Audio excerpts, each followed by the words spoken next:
We're live. Hey, everybody. So we changed our financial situation in 3 years. Yeah, but we weren't starting from scratch. We had a little bit of savings and a small 401k. True. But that little bit of money did not equal you can quit your job right now. That's what it did not equal. Well, true that. No, it didn't. We had a few more things we had to do. Exactly. So the first thing that we had to do is to change the way we thought about money, right? And what financial freedom is. Yeah, but it was less about the money and more about the freedom, don't you think?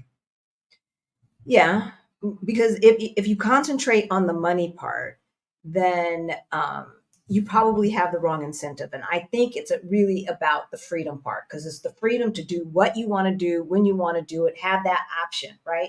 So in this video, we are going to cover the mind shifts that you have to embrace, right, to get financial independence at any age. And then we're going to go over step-by-step strategies to create a solid financial plan.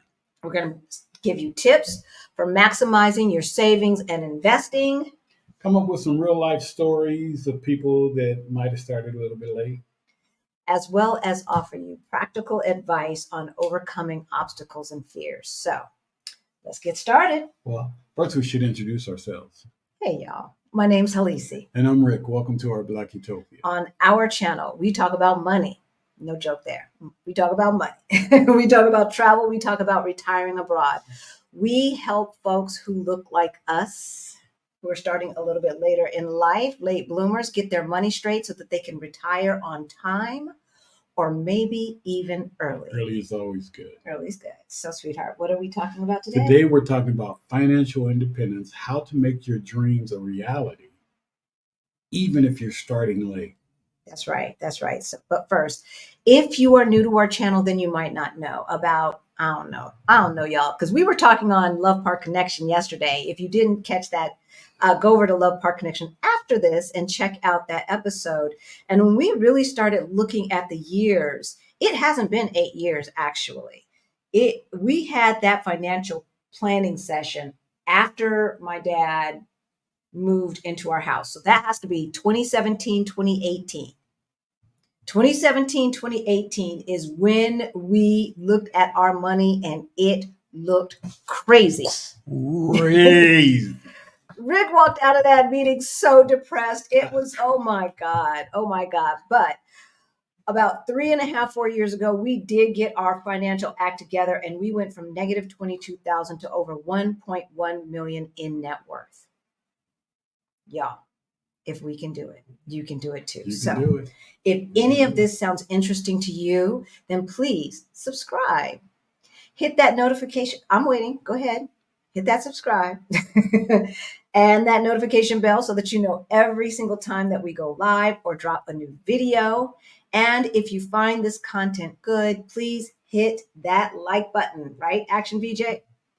What you doing? I'm doing human graphics. Thumbs up graphics. All right. So yeah, we turned this thing around in 3 years, right? Yeah, about 3 years, like you said. Right. But so it's really important to understand your why for FI. Yeah, because it may take you a little longer than that, right? Again, we were not starting from 100% scratch. We had a lot of debt, but we had, we weren't that $400 away from a catastrophe. And I say we were living paycheck to paycheck, but that's not entirely true, right? I want to say, and I'm going to put it out there. We probably had about $35,000, $40,000 in cash savings, just sitting there making no money because we didn't know no better. Which I have to give you all credit for because you made sure that we had money in the bank. Yeah, I always made sure that we had money in the bank. And then we probably had about the same amount in our 401k. And that was it. That was it, y'all. And yeah, that's probably more than a lot of folks have. But that's not, you can quit your job money, right? That is not, you can quit your job money. So as we were making sacrifices, as we were changing the way we looked at money, the way we were spending, we had to, and we took the time to write out why we wanted financial independence. And it had to be more than living a luxurious life, because financial independence does not necessarily mean a luxurious life, No. right? We live in a 3-bedroom, 1-bath apartment in Lisbon, Portugal. This is not a luxurious life, but we are living our best life. That's for dang sure. And less house means less stuff to clean. That part too. That part too. So we had less stuff to have to fill it up with. Well, we don't do that anymore. We got to remain nimble. We don't buy a bunch of junk I'm and just stuff saying. anymore. So, but it's true. It's true because it's really easy to do. And so we wrote out why we wanted financial independence. And so we've come up with 5 reasons to just get you started with the thought process of why you might want financial independence. All right. Yeah. So number 1 is freedom of choice. Freedom to do what the hell you want to do when you want to do it. What makes you happy? What's your passion, and what are you passionate about? Instead of being constrained by financial issues, financial problems. You want the freedom. Right. Number 2, less stress and anxiety. I don't know about you, but for me, there was nothing more stressful than showing up at somebody's job, putting up with all that BS, those microaggressions and everything else, and knowing that I couldn't tell them, you know what? Let's let yesterday be my last day. Weren't we talking to our son about that this morning? We were talking about we were talking to him about that this morning, right? I do not, I'm a Leo, y'all. Y'all know that. I don't like being treated poorly. I don't, right? But I had to keep showing up because our money wasn't straight. Yeah, you have to get that right. Yeah. I mean, you want time flexibility. You want to be able to choose, if you're going to work, how long you want to work, when you want to work. You want to be able to have all those choices. You want to be in control of you. Exactly. So, number 1 was freedom of choice. Number 2, less stress and anxiety. Number 3, time flexibility. Number 4, stability and security, which kind of ties into less stress, right? Those of us with some degree of financial freedom never have the uncertainties like we did when we lived paycheck to paycheck. Okay. Because again, you have your little 40,000 set aside, whoop-de-woo. But if you get laid off, if you get fired, if you quit, you don't want to dip into that because you're going to need that for future you. Right. So being on Coast Fi, we have less stress, but we're also more stable, and we don't have to trip about the ups and downs of the market, the economy, inflation, et cetera, et cetera. No. Plus, you get opportunities to be generous. That's number 5. You get opportunities to be generous with your time. You get opportunities to get, financially if you can or if you choose to. What I love about our community is being able to give back. Yeah. And that's what we are about doing that, and with more money and more time, you have opportunities to pay it forward. Yeah, because, we hear so often, oh, y'all just left, right? You guys are escaping. You guys, don't care about the people you left behind, and this is that and the other. Well, what they are not thinking about is for some of us, moving abroad is part of our financial independence plan. And so there's lots of ways you can pay it forward. You ain't got to be in the middle of the matrix, putting up with all the Karens and the Chads of the world and doing all of that stuff, not to give back to our community. And so if you're financially secure, if you're financially independent, you've got more time to volunteer for the causes that you want, or you can just throw some money at it and let somebody else volunteer, right? That's what you can do. But you could do something. Exactly. So before we start getting into how to make your dreams a reality, even if you're starting late, the steps for that, we've given you the why. Hopefully we've given you some food for thought. We suggest, if you've got a paper and pen, that you take it out and start, as you look at the chat, as you hear what we're saying, start writing down why you want to become financially independent. And it has to be more than, so I ain't got to put up with my boss no more. I mean, that could be one reason, but it's got to be more than that. Yeah, it should be a little bit deeper. It's got to be more than that. All right, let's see who is in the chat today. Y'all, it's hot here. And it's not even as hot here as it has been in the past. Like today, I think it was in the 80s. A couple of days ago, it was like 100. So, you might hear the fan in the background, and I'm just going to say sorry right now. Hey, Shaquan, how you doing? Shaquan. Is it hot up there where you are? See, she's not having to deal with as much heat as we do further south. Hey, Shanora. Hey, Shanora. Oh, great topic today. Thank you. Hey, Bobby. Hey, Bobby. Good to see you. Thank you all for being here. Yes. Sir. Professor is in the house. Hey, Greta. Hey, Greta. Good to see you. And you saying hello to Professor. VJ. Actually, VJ is in the house. Hit that like button as you come in. Thank you. I don't know how many people we have. Human graphics. You can do your human graphics. We have about 130 people watching right now, something like that. So hopefully we've got 130 likes. Hey, Dr. Donna, the art appraiser. Good to see you. Boa noite. Boa noite for us. Boa tarde for you. Allison is in the house. Hey there. Hey, well, I don't know why I'm reaching up there. I've got a mouse. I know you did, baby. I'm sorry.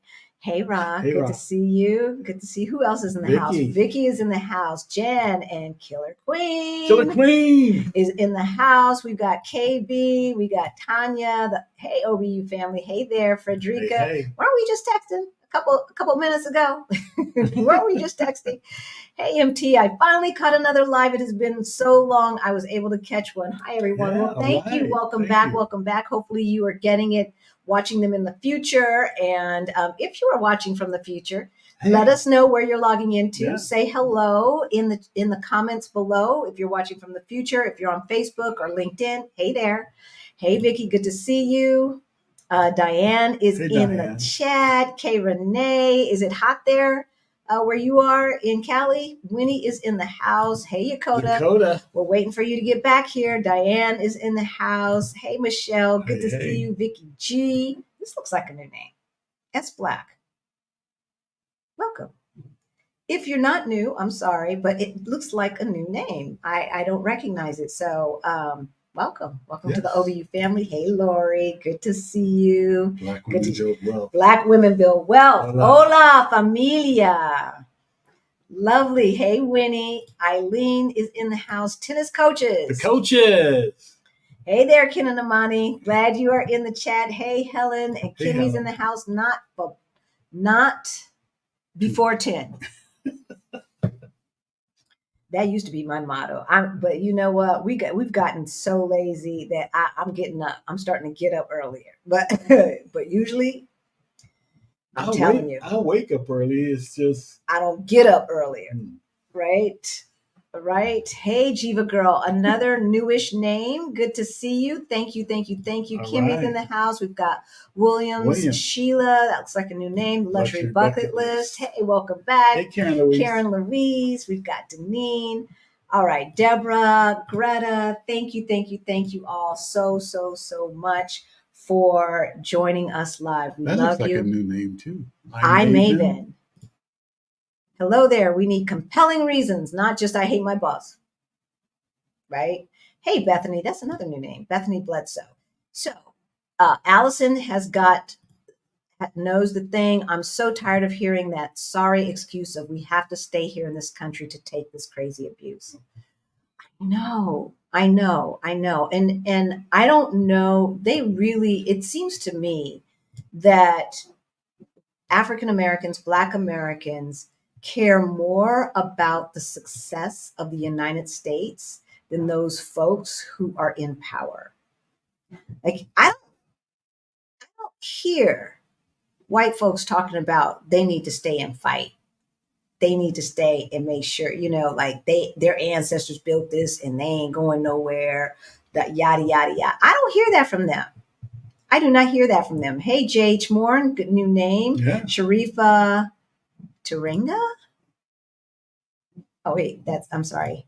Wait. It keeps moving. It keeps moving. Salutations jumps. planning my exit as well. Congratulations. We're so happy All for right. you. Lynn Will is in the house. All right, y'all.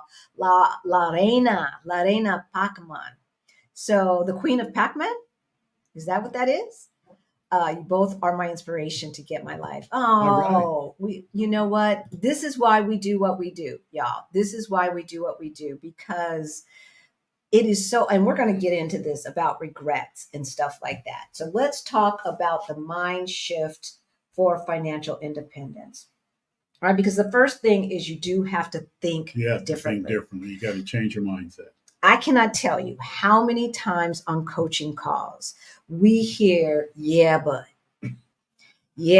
like everyone wants to think they're so unique, that their little situation is so unique that no one else has the answers on how to relieve them of that stress, how to get Right. them to where they want to go, right? And then it's followed by some reason that why whatever we're suggesting will never work out for them. That is a limiting belief pattern. All right. That is not a thought process of growth. That's not a growth belief pattern. That's not a growth mentality. Stop doing that. And our answer is, if you say so. Yeah, if you say so, if you want to believe that. If you say so, right? You know, because what do we know? We didn't get our thing together until, you were over 50. Exactly. I was a couple years older. Right. So what we know is, as far as changing your beliefs, all right, this is what we know. We know thoughts become words. Yeah. And then we also know words become action. And actions become habits. And habits become your character. And your character becomes your destiny. So be careful of your thoughts, all right? We want your destiny to be freedom. Exactly. We do not want you to have those limiting beliefs. We do not want you. So keep your mind open, and the things that you say you aren't going to do, like once you have financial freedom, you can talk all day long about what you're not going to do. Right. And so, and why do I say that? Like one of the fastest ways, and I'm just going to give this quick example really, really fast. One of the fastest ways to FI is through real estate. But I cannot tell you, I'd say the majority of the people that I talk to say, I don't want to be a landlord. And then that's it. They don't say, I don't want to directly have to manage all of that. What they say is, I don't want to be a landlord. Right. And so, like, if you live in California, if you live in New York and some other states that have really strong, like squatters' rights, I can understand that. But that doesn't mean you have to be a landlord in California. That doesn't mean you have to be a landlord in New York, right? Those are limiting beliefs, and it is contempt prior to investigation.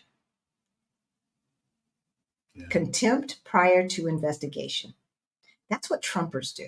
You don't want to do that. You don't want to do that. You want to do your research and say, okay, I don't want to do this day to day.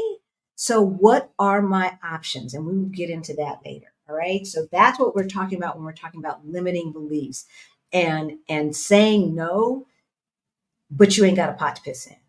Right. Or you at least have some regrets and don't have the life that you want. And like we said earlier, age is just a number. That's right. And like we said, we didn't get our financial act together until later on.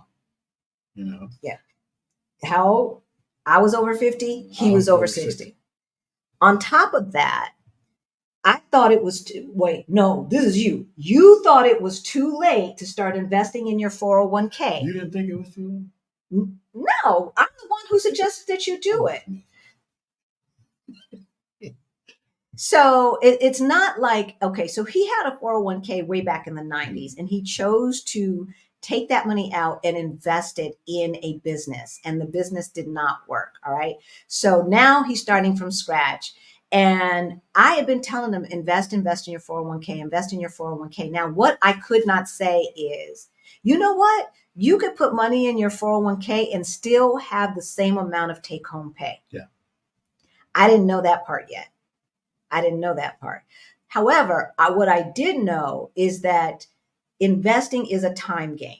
It's a time game. And so a little bit of 401k is better than no 401k. Yeah, but part of it was too. Also, I wasn't really planning on staying there long, which is a lesson to some folks. And I'll just put it out there again. I wasn't planning on staying around that company for too long, and it ended up changing ownerships, and I ended up staying longer than I anticipated. So there was a lot of time that I didn't invest in the 401k at that time, and I should have. It wasn't going to hurt me. Exactly. And so that notion, like, you know what, this job sucks. I ain't going to be here too long. What's that got to do with investing in yourself? Right. What the hell does that have to do, right? Like, you can always move the 401k. You can always roll it over into a rollover IRA, right? It does not matter. And anybody, like, if you've got old 401ks sitting out there, y'all, go get them. Check it. Check them. Go get them. And so, even though you didn't start investing in the 401k at your job until we started thinking about this stuff, so like 2018, and then you retired in 2022, and that was 40,000 right there, just in that one account, 40,000, right? That could be a year's living expenses. Yeah. Right. And it's continuing to grow. It's continuing to grow. So we personally know other late bloomers who figured out a way to turn their situation around much more quickly than they thought. Yeah. Right. And so the notion that it's too late, let that go. Let that go. And, as I put my story out there, the next thing, and it's a good segue to it, is to overcome your regret. I can't hold on to if I woulda, coulda, shoulda, when I should have done it, I didn't do it. Well, Yeah. Don't beat yourself up, because you only know what you know when you know it. When you know it. And don't wallow in your regrets. So acknowledge past mistakes, learn from past mistakes, but don't dwell in them, right? You learn from your past mistakes and keep it moving. So when we were able to quit our jobs, all of those past regrets, all of those mistakes that were playing as a tape recorder in my head, it's amazing how I was like, I don't think about that stuff no more. When you are living the life that you want to live, what mistakes you made in the past become irrelevant, except for the learning part, right? The learning part. But you know what I'm talking about? Dang. You think about those situations and then you're like, dang, why didn't I do this? Why didn't I do that? All right, let's see. We're going to get to number 2, which is the step-by-step strategies to build a solid financial plan. So get your notes out. I thought we had done a video strictly on getting rid of debt, but I couldn't find it. Now, I know we have over like 250 videos that we've done since we launched back in 2022, but I could not find it. So we are going to kind of get into those steps a little bit more in this video. And some of this is repetitive for those of you who have been following us from the gate, like Action VJ, like Professor, like Greta, right? Like y'all done heard some of this before, but sometimes we need to hear it again and again, because you can only hear what you can hear when it's time to hear it. So like y'all know my stepmother has been coaching me on investing for a long, long time. And I was talking to the Beyond the Bling people last week, trying to show them this chart that I couldn't find. But she had showed me the chart before, which was very, very useful in figuring out if you're on the right track with your investments. And she's like, I showed you that before, Halisi. But it was so much information at the same time that I just couldn't absorb it all, right? And I know that is true with all of us. You can only take in what you can take in. All right, so let's see if anybody has any other questions or comments that they want posted. If not, we will keep it moving.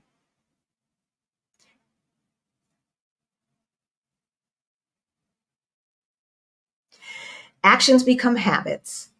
That is a bar that is banging in and against my life presently and currently. Laugh out loud. Yeah, I remember I first heard that quote.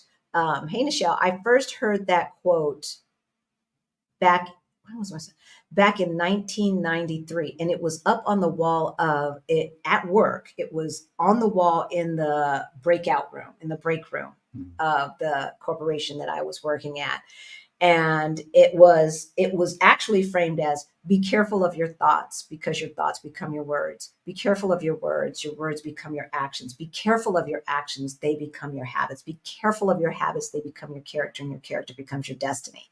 So that's the exact quote, poem, or whatever. And it's true, right? Like I don't listen to Reverend Al Sharpton so much anymore, now that I'm trying to like not do politics, but I keep being dragged back in. As a matter of fact, I just got asked to speak at Exodus Summit. So for all the women out there, if you don't know, wait for my link. Get your ticket from my link. so D. Oliver says, how or where do I check for my old 401k savings accounts? Well, one place you can check is a government website that we gave, I think, 2 weeks ago. It is that government website is also in our Ready to Retire toolkit, which is basically money that you've got sitting out there that is unclaimed. It could be old paychecks, that they never were able to forward. It could be a 401k, et cetera, et cetera. But you know where you worked. Yeah.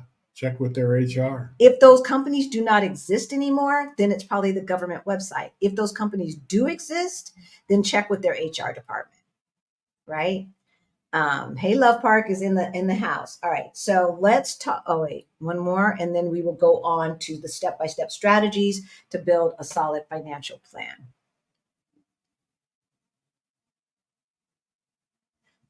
Yay! Will you have an early bird link to Exodus Summit? I believe so. If not, I'll let y'all know, because I don't want you to miss that price. And I always get the early bird price too, right? Even though we are already abroad, I've always learned something, and I never know. I don't know what I don't know. So I need to just be learning as much as I can, because I don't know what I don't know. You don't know. I don't know. All right. So step number one. Assess your current financial situation. You've heard us talk about this before, y'all.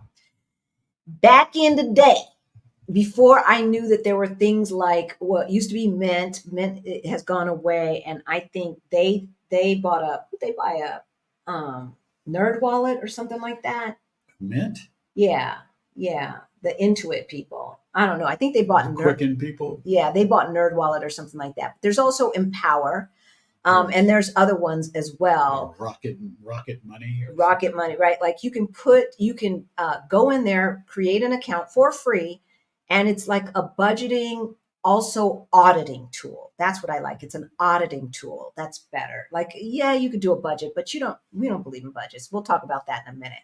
So you can go in there and link this platform to your accounts, and there's double authentication and all of that. So your stuff is out there. Hackers gonna hack what they gonna hack, right? But in any event, and it will tell you what your net worth is. It will alert you to fee changes. It will alert you and say, this bill is coming up. Don't forget, the due date is coming up.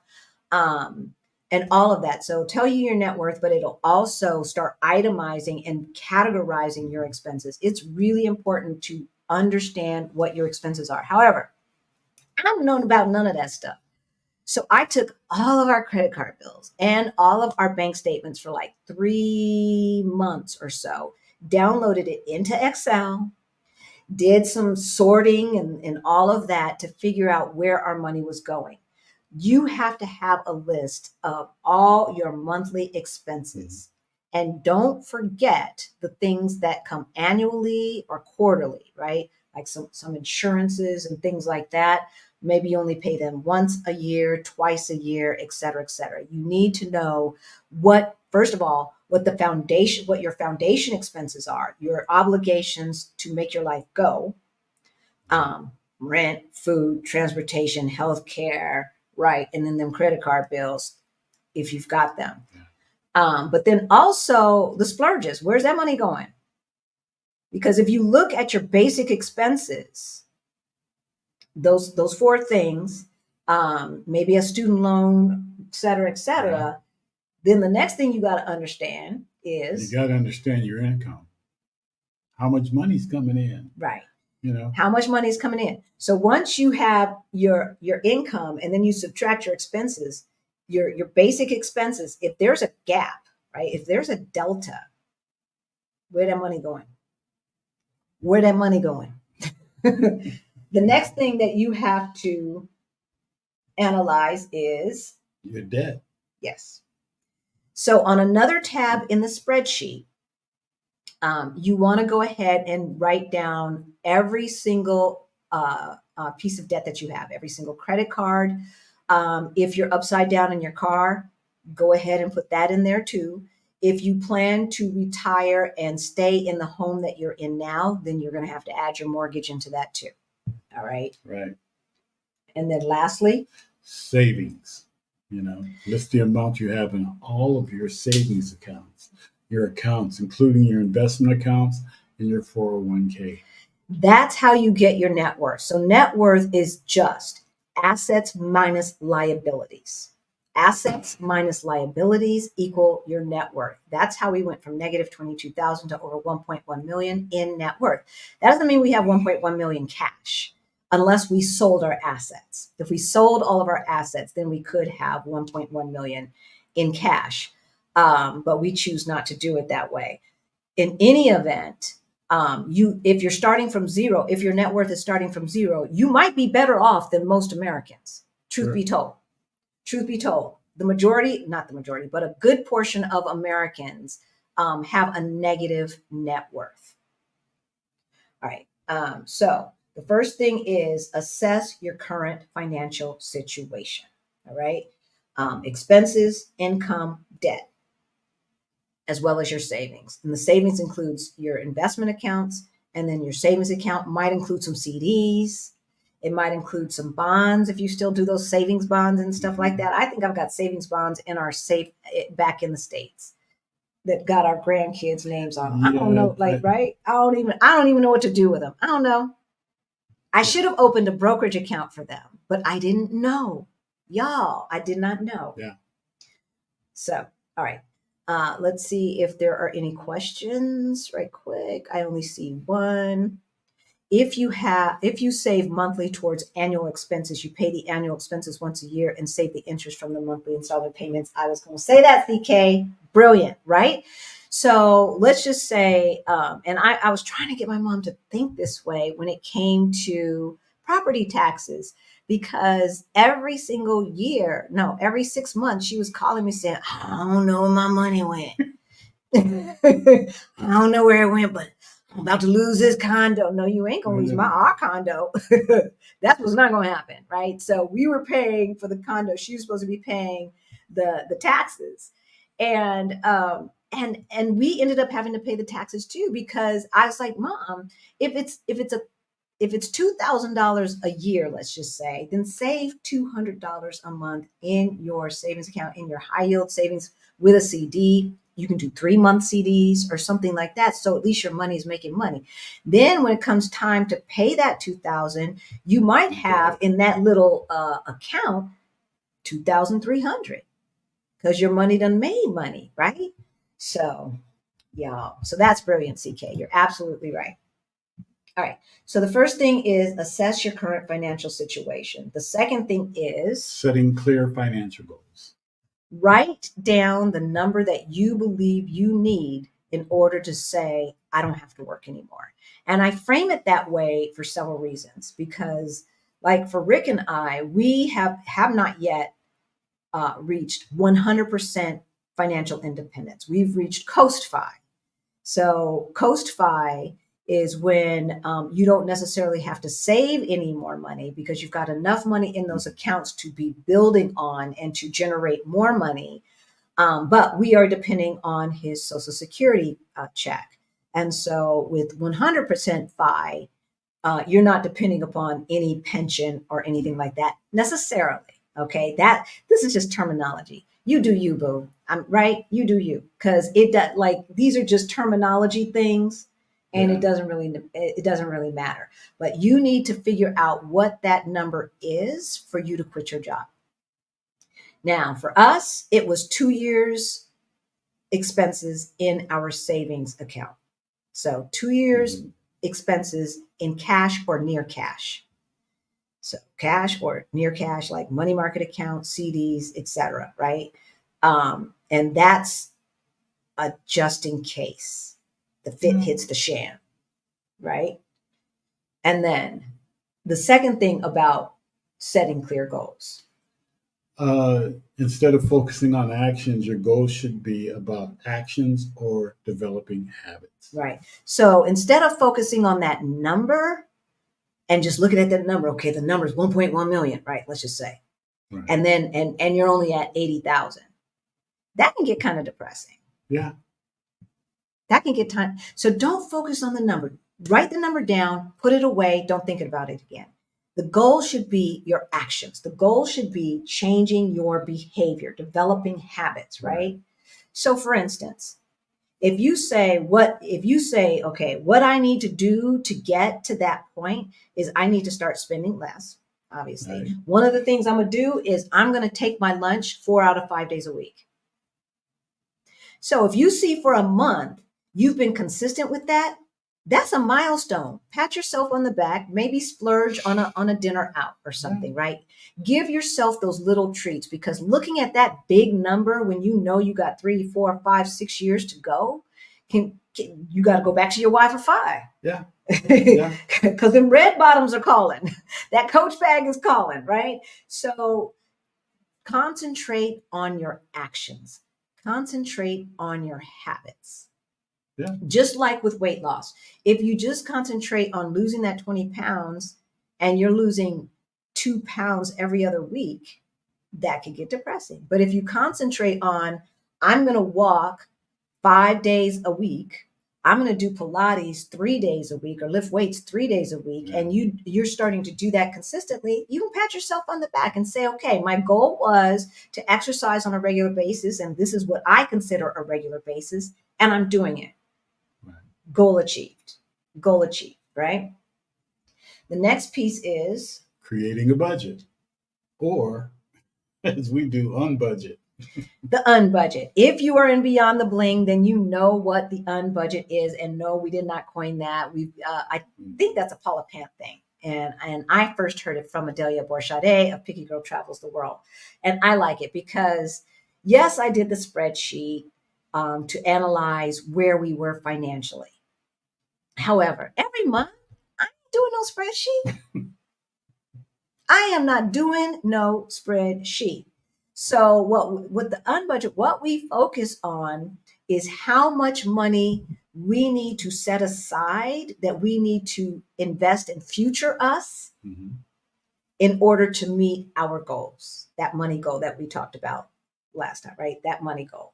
How much is going to get scraped right off the top? Pay yourself first. Right. And I'm talking about after-tax money, because you're already putting into your 401k, your 403b, right? You're already doing that, at least up to the match, especially if you still have debt, at least up to the match, because you could probably put up to the match and still take home the same amount of money. You might be even, depending upon how much money you make, you might even be able to put in 10%, 12%, and still have the same take-home pay.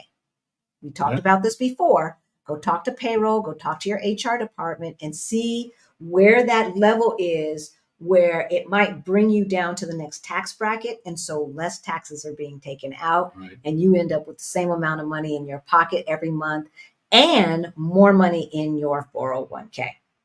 So, the unbudget, you're going to focus on how much money you need to scrape right off the top. And we do it automated. When we were saving to make this move, y'all know we were saving 65% of our income. The majority of that was 50% of his income right off the top, straight into the 401k. Neither one of us ever made $100,000 a year or more. We never made 6 figures. We told you that. We've never made 6 figures. We had 6-figure titles. We had 6-figure responsibilities on our jobs, but they wasn't paying us that money. That's what wasn't happening. All right. And so 50% of his income straight off the top, right into the 401k. 15 or so percent of my income straight in the 401k. And then after that, the money that we put into our brokerage account in the rollover IRA, it went straight out of our paycheck directly into those brokerage accounts. Yeah. We never touched it. We never saw it. It was automated.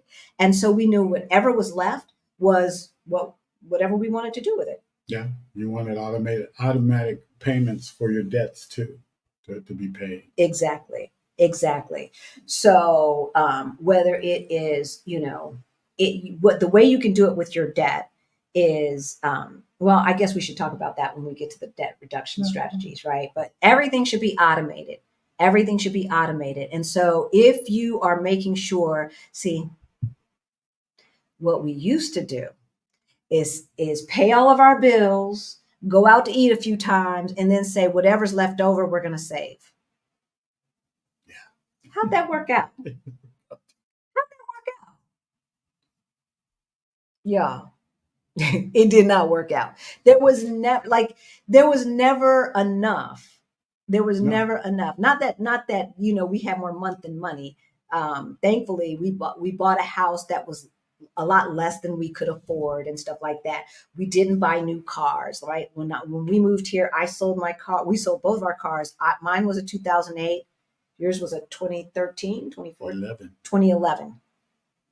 Okay, so with that, still little pieces was going into the savings, little pieces was going into investment. No, you got to automate it and take it straight off the top. Pay yourself, pay your future self before you pay anybody else. That means even before you pay Uncle Sam. So investing in your 401k, 403b, whatever your job has, that's paying your future self or investing in your future self before Uncle Sam gets paid. Yep. Right? All right. Let's take a break and then we'll go to debt reductions. Let's see what y'all are talking about.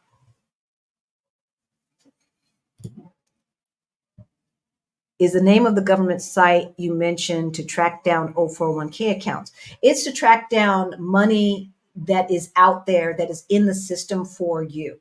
Yeah, it might be an old bank account. It might be an old credit union account. Old lawsuit type deals, anything. So it can be anything from a paycheck that you forgot to pick up to a savings account or something like that you forgot about.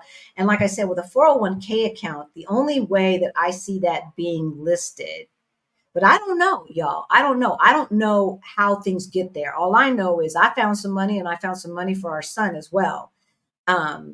But it's in the Ready to Retire toolkit. And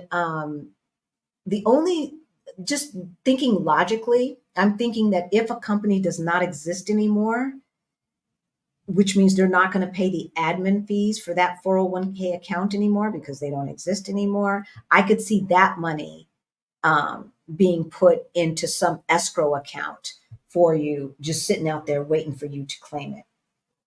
I want to know what happens to the unclaimed money. What you think? What happens to that unclaimed money? And how long does it sit there until you die, right? Until somebody says, you know what? They don't want this money. Let's go ahead and take it. Yeah. I don't know. What's the difference between your I don't have to work money and being rich? The question stumped me in your pre-materials to the course. I think it depends. Right? Like, I don't consider us rich. No. But we don't have to work. Right? And so you need to decide for you what that looks like. Like, some people want a luxurious life.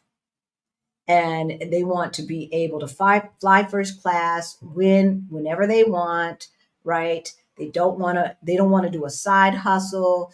They don't want to even manage a management company to manage properties, et cetera, et cetera. And I think that there's a difference between rich and wealth. Rich to me is you've got money to live the life you want to live. Wealth gets passed down. But yeah, so we don't have to work, but I don't consider us rich. So I think it's a very personal question that you need to answer It for is. yourself, Yeah. CK. So, but hopefully what I said gives some insight and helps you answer that for yourself. In regards to budgeting for healthcare, did you base your budget on American healthcare prices or the country you moved to? We actually based it on Colorado prices. Right. The 2 years living expenses was 2 years of living in Colorado. Thankfully, Colorado did the Affordable Care Act, did its own version of the Affordable Care Act. And so we had better than typical Obamacare pricing. It's still because the GOP, have broken down all of the parts that were supposed to keep ACA low cost. It's a lot more expensive than it was. When was the first time that I ran it? Like 2016, I think. I ran our numbers, like what we would have to pay at our income level. But if we worked for ourselves or if we worked for a place that didn't offer healthcare, I just put in our information to see what it would come up with. And so I can't find those prices anymore. That's for sure. Right. But I think I pay $30 a year for healthcare in Colorado. So, and then of course he's got Social Security, so that is what it is. All right, I will not take Social Security until I'm 67, which is a little over 2 years. My pension will fill the gap starting in 2025. There you go. Like if I suggest that people take Social Security at 22, especially if you don't have a pension. 62. I mean 62. Did I say 22? You said 22. Yeah, take your Good 22. Good luck. But yeah, 62. But if you don't have to, and she or he is 2 years away, yeah. If I were 50, I'd take it at 62. Because that's still 12 years away. I don't know. We'll see how America does. But yeah, I wouldn't take it if I didn't have to, because then, and if you retired after 62, then you don't get dinged like I'm getting dinged on my Social Security. So whatever it is, and you wait and you get the more money. And now there's another person that I know who wasn't taking their Social Security, but did not have a pension, nor was she living the life that she wanted. Mm-hmm. And so it's like, well, if you don't need the money, just take it and invest it. Just invest 100% of it. Yeah. Just have that. So if it hits on the second of the month, it gets transferred to your Fidelity, it gets transferred to your Schwab or whatever, and purchases those index funds or whatever, right? Like I would be making money on that money. Yeah. And she was not in the financial situation to say she didn't need. She's like, I don't need it. It's like, baby, yes, you do, because you have no savings. You need that money. $10,000 is between you and homelessness. Oh, hell no. Take that money. And this was when I thought 45 was going to win. He ain't going to win. We ain't going to let that happen. All right. I've cut out going out so much and canceled subscriptions I didn't need. I have become very frugal. That's what we did. That's what it takes. Right?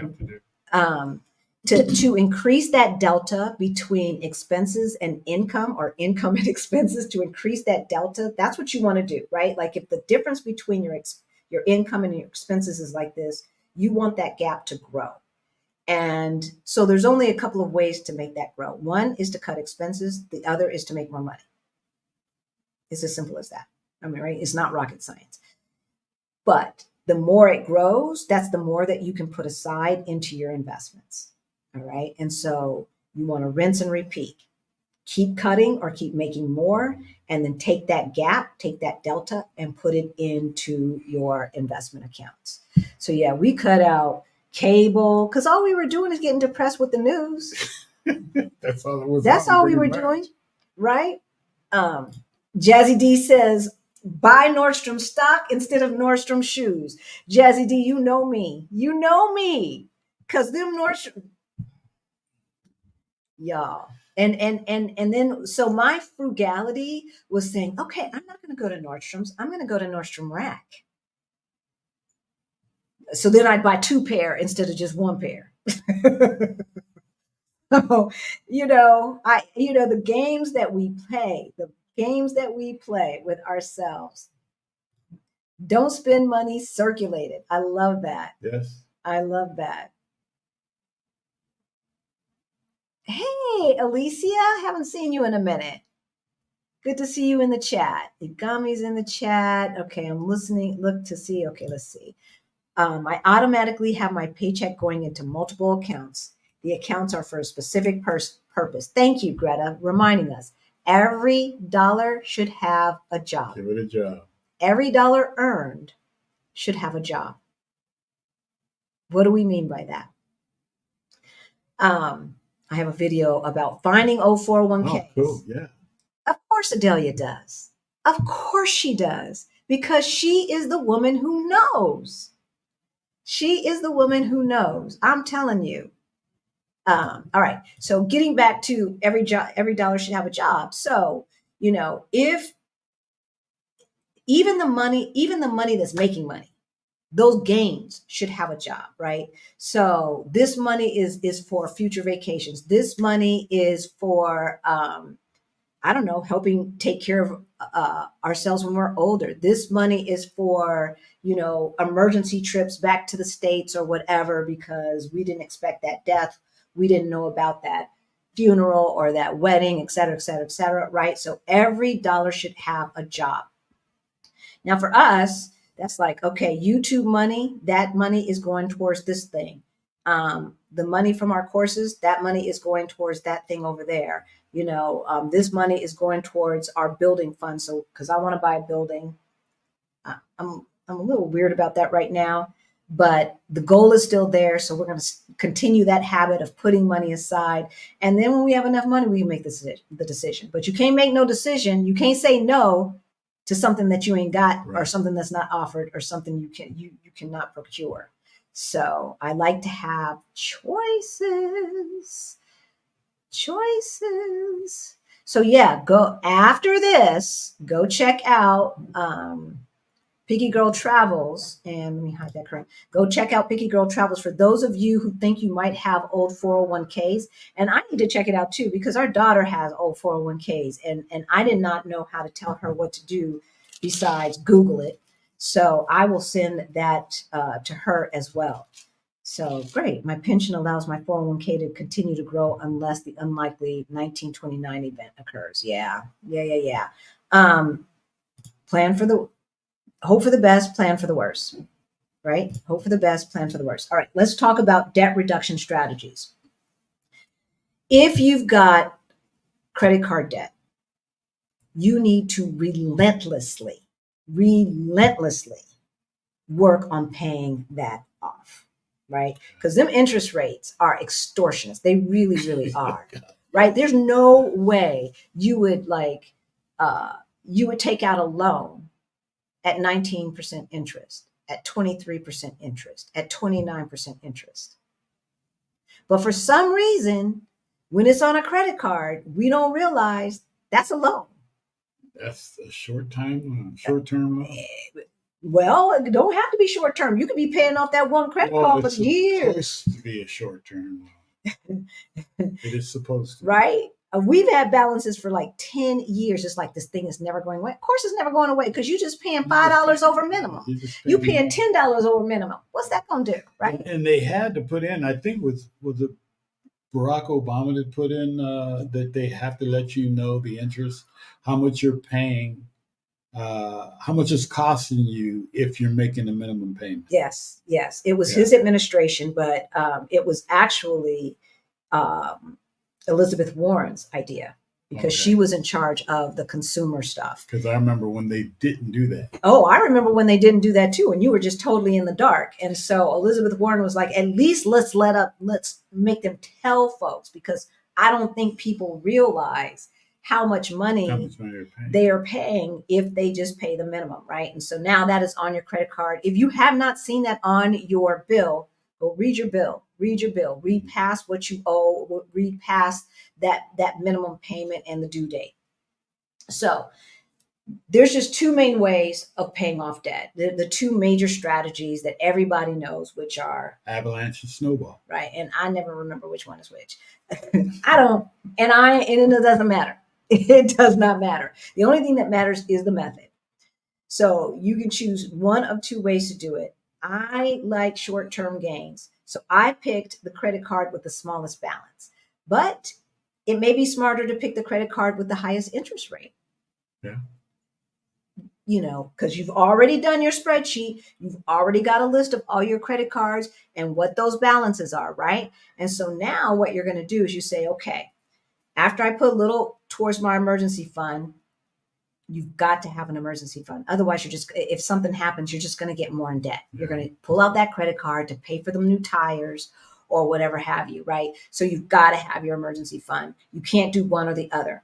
You just can't. You got to have your emergency fund, all right? So let's just say you've got $500, $600 a month that you are going to allocate towards paying off debt. If you get a bonus, let that bonus go towards the debt, right? If you get a commission, let that commission go towards the debt, because you need to be relentless to get this off your back and stop giving these. I was about to say Uncle Sam. Stop giving all these folks all this money. So no matter how you do it, whether you choose the smallest balance or the highest interest rate, it works like this. Let's say you've got 5 credit cards. You're going to pay the minimum amount on 4 of the credit cards. And then on the first credit card that you pick, you are going to pay that the rest of what's left of the $500 that you've allocated after the minimum. Let's just say $400. So 25, 25, 25, 25, that's $100. And then this one, you're going to put $400 per month until it's paid off. Then you're going to take that $400 and add it to the $25 you were paying, and you're going to pay $425 a month until this one's paid off. Then $450 a month until that one's paid off, right? And then $460 or whatever, $450, $475 a month, right? And then the whole $500 per month on that last one. You get it? That's how you do it. It's not rocket science. If you automate it, you don't have to think about it. It just happens, right? And so with our credit cards, we know that we've set everything up to pay 100% of the balance of the statement balance every single month. So whatever we owe on it, it gets paid off every month. So we've got to have that cash in the bank. Cash and carry, baby. Cash and carry. But we still use our credit cards because we want the points. Want the points, definitely. It's easy to see where your money's going. Exactly. So I think we talked about this. If you're over 45, we don't believe you have the luxury of not saving and investing until your debt is paid off, because investing is a time game. It is. It's time in the market. And so we get this question a lot. Should I pay off my debt first? And I'm not going to make a blanket statement and say everybody over 45 has to do everything at once. It depends. But by and large, the thought process is, even if it's just your 401k, do not do your 401k to pay off the debt. Okay. Because you want that compounding month after month after month, and so by the time you get your debt paid off, you done, gotten a little bit over on the investment side. And then again, with your emergency fund, as we said, so many times they're like paying off debt, but they don't have any spare cash. And then something happens, like they need new tires or something like that, or they get into a car accident and they've now got to pay their deductible, and they're putting it on a credit card. Right. So now they're back where they started. That's not what we want for you. So have that emergency fund. How much in emergency fund? Like I said, we have 2 years living expenses. General wisdom is 6 months for a 1 income household, 3 months for a single income house. But wait, 3 months for a double income household, 6 months for a single income household. Minimum. That's minimum. That's minimum. Okay. Have you been affected by the new tax policies? If so, how are you grandfathered in? If so, how or are you grandfathered in? Yeah, we're grandfathered in, JH. And that's another thing, right? Like I hear people talking about, oh, I'm going to move to Portugal in 2032. No, you ain't. No, you ain't. They might not even have these visas in 2032. Yeah. When we started investigating moving to Portugal, we could have come in and paid this much in taxes. But I thought I needed to do a couple more things and make a couple more moves. And we hesitated. And then by the time we said, okay, and push that button, the non-habitual tax resident tax scheme had changed. It had changed. So, but however, do not let the tax situation make you say no. Remember what we said, contempt prior to investigation is not a good look. So at the very least, your situation, talk to a tax person in the country that you want to move. If like for Mexico, you don't have to pay taxes, but for here you do. So talk to a tax specialist in the place where you want to move, and also talk to somebody who understands expat taxes in the United States. I was talking to our tax person a month or so ago in the United States, and I was like, if we made, $80,000 or $90,000 a year, we'd be at like a 40% tax rate here in Portugal. And she's like, half of Americans are at a 40% tax rate now, and they just don't realize it. I said, say that again? She's like, well, when you start adding up federal taxes plus state taxes, and then some places have city taxes, mm-hmm. you might be at an effective tax rate at about 40%. So I say that to say, do your research and then budget accordingly, okay? And then last question before we move on. I step away 4 minutes, but did you guys say practice? If you can, do not charge anything unless you can pay for it in full the next month. Yes, that's what we do. However, for those of you who have gotten rid of all of their debt, here's another question, who have gotten rid of all of their debt and are afraid to use their credit cards, there's a few strategies that you can try out. One, use your credit card, come home, pay the bill. Go online and pay it. Use your credit card, come home, pay it. Or pay it every single paycheck, or pay it every week, right? These are strategies that you can use if you're not sure that you have the discipline to wait until the end of the month. You just charge and charge. Like our youngest son, talking about he didn't know how credit cards work. Boy, you knew you was buying everybody drinks at the club. You knew you were doing that. Did you not pay attention to when you signed that for $300 and this was our credit card that we had given him an emergency credit for emergencies, and you ordering Uber Eats and going out to the club, talking about, oh yeah, well, I was going to pay this amount this month. I'm like, no, we don't roll that way. We do not roll that way. If you want to pay your credit card off on time and not listen to your parents, then you need to get your own credit card. Of course, I don't think he's got the credit to do that, but all right. Let me go under star to see what happens to expats when they get old or sick abroad and need assisted living facilities. We're going to talk about that with your planning, right? In the U.S., people pay $25,000 per month or more. Oh, really? To live in an assisted living? Okay, they're paying too much. Yeah, that's a lot. TW, I don't know. As someone who has two parents in assisted living, and before I knew, the system, the most I saw was $9,000 a month, which is ridiculous. I've never heard of no $25,000 per month. Yeah, where they staying? I don't know. They staying at the Ritz. They staying at the Ritz Carlton. That's a lot. They got a butler and everything else. I don't know. That's something you've got to think about and you have to plan for. So number one, we're trying to get healthier and healthier and healthier as we live here. So that's number one, so that we reduce the chances of needing that help. However, hope for the best, plan for the worst. I've got every dollar has a job. Every dollar has a job.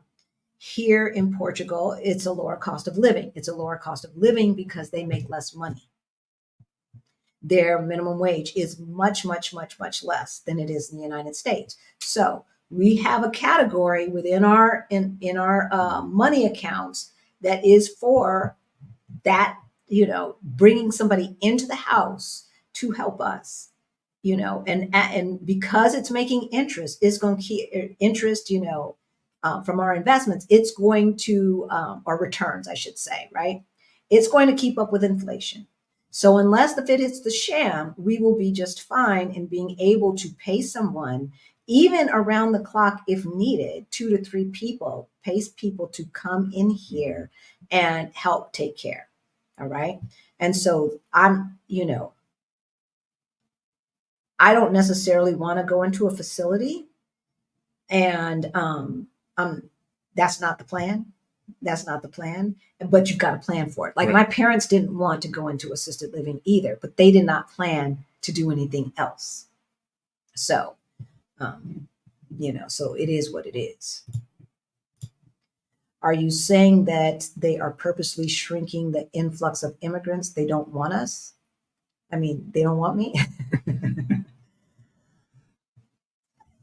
No, not really. no, it's not. So getting rid of the non-habitual tax residents was a political move. It was trying to correct something with the wrong answer. All right. And they will see a few years from now that it did not solve the problem that they were trying to solve. To me, it's elementary. But government people are weird. It's like, especially government people who have worked in government all of their lives and have never done anything else. It's like they think differently in it. And I don't know. But in any event, the D7 visa, the retirement visa, the digital nomad visa, the remote worker visas, all the student visas, all of that stuff still exists. Okay. So I don't know that would necessarily go away in the next 3 to 4 years, but it's a long time to 2032. That's 7 years. Yeah, it's a long time. And 7.5 years. Things change constantly. They do. They change. And so they still might have the visas. It's just that the hoops may be higher, right? There might be more things. Like when we first started looking at Portugal, the only thing that you needed was a tax ID, a background check, and travel health insurance. Good travel health insurance. That's all you needed. And you could apply. And then all these ding dongs were applying to get out because of the political situation. A lot of them because of the political situation in the United States.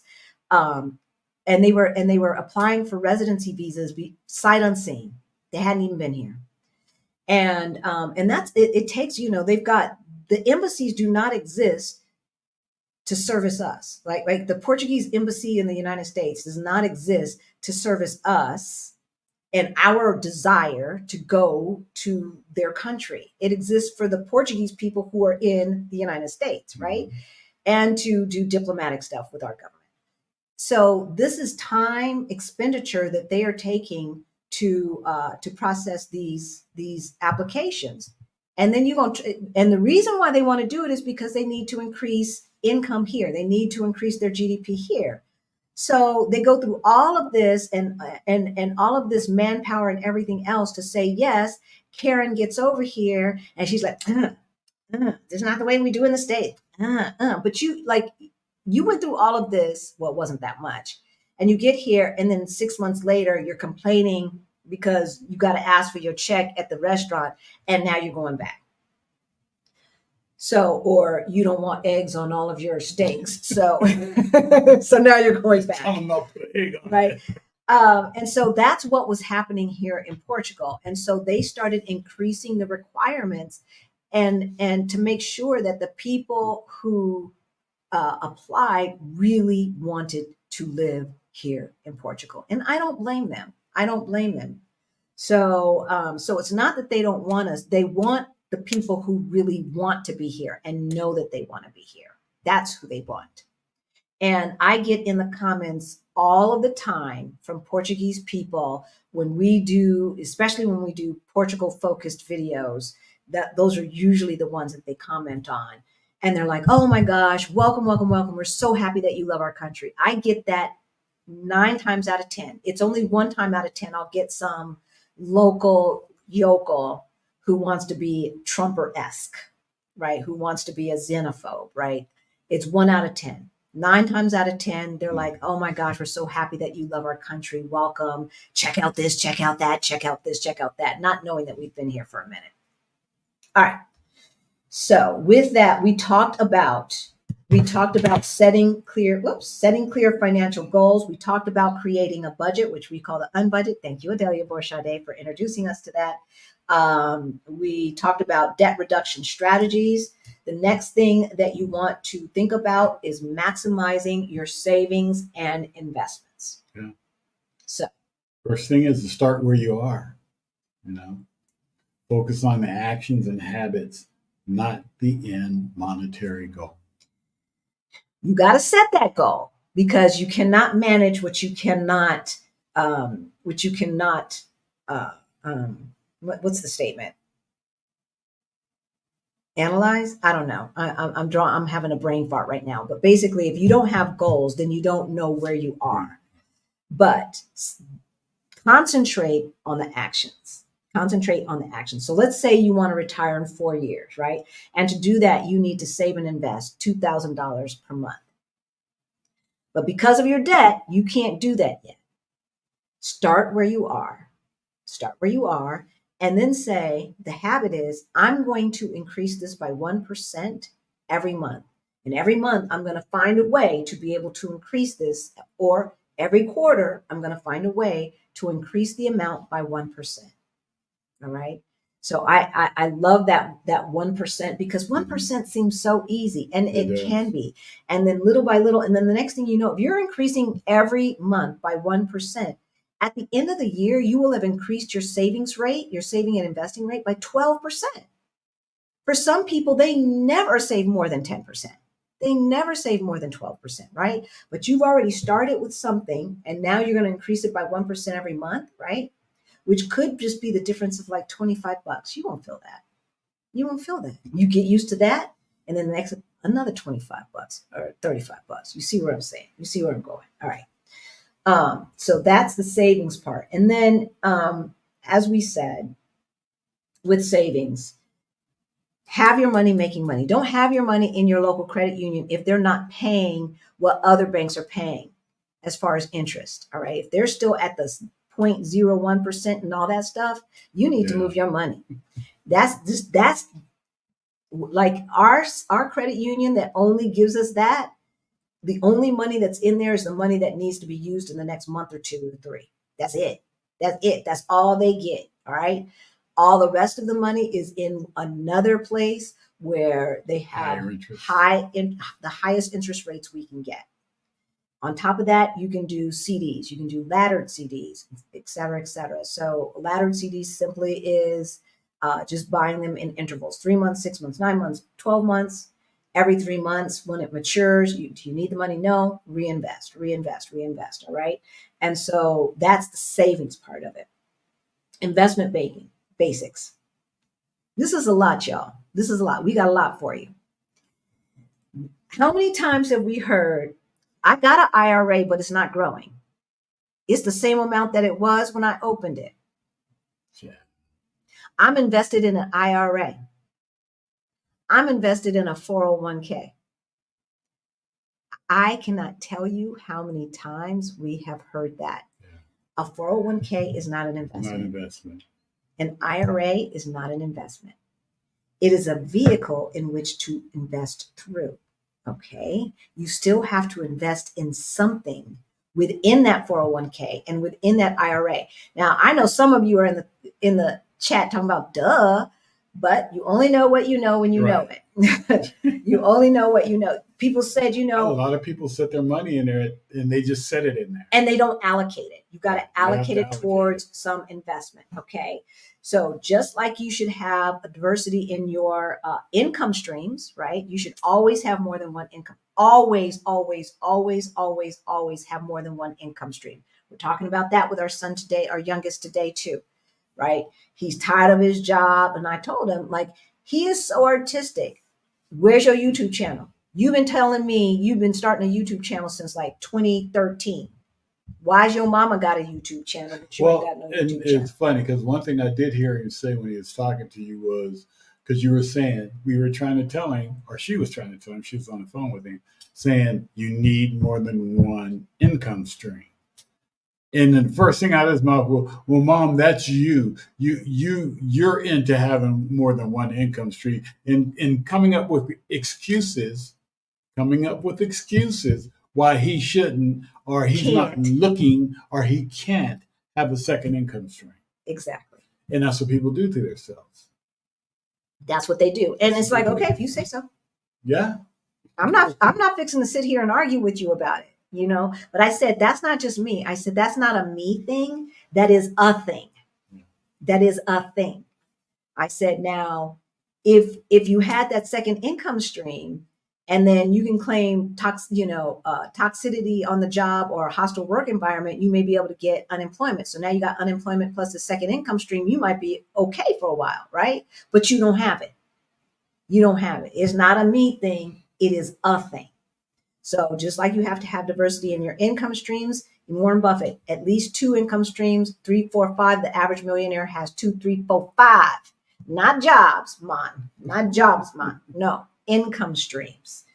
And they can be passive and mostly should be passive. And I told him, with his work schedule, the idea of a second W-2 job doesn't really fit with the job that he has now. But there's lots of other things he can do. And that's what I was telling him. I said, even if it's just going on Fiverr and offering your services, and you can do that project by project on your own time, and you start building up some people who come back to you to get these special projects done. There's always ways to get that second income stream without being a W-2 person. Yeah. Right. So if they're brand new to investing, what should they be looking at, sweetheart? Well, your investment portfolio, different, brand investments, and start your own researching, index funds, ETFs, investing. He's reading the script like he don't know this stuff. He knows this stuff. I do, but you have it on the screen and I'm trying to read that. Right. Okay. And you moved it. So wait a minute. He knows. So for those of you who are beginners, if you are beginners and or you don't want to be bothered researching all of this stuff, for us, we have at least 80% of all of our invested money in index funds or ETFs, exchange traded funds. And I remember because I'm still listening to Start Late, Finish Rich.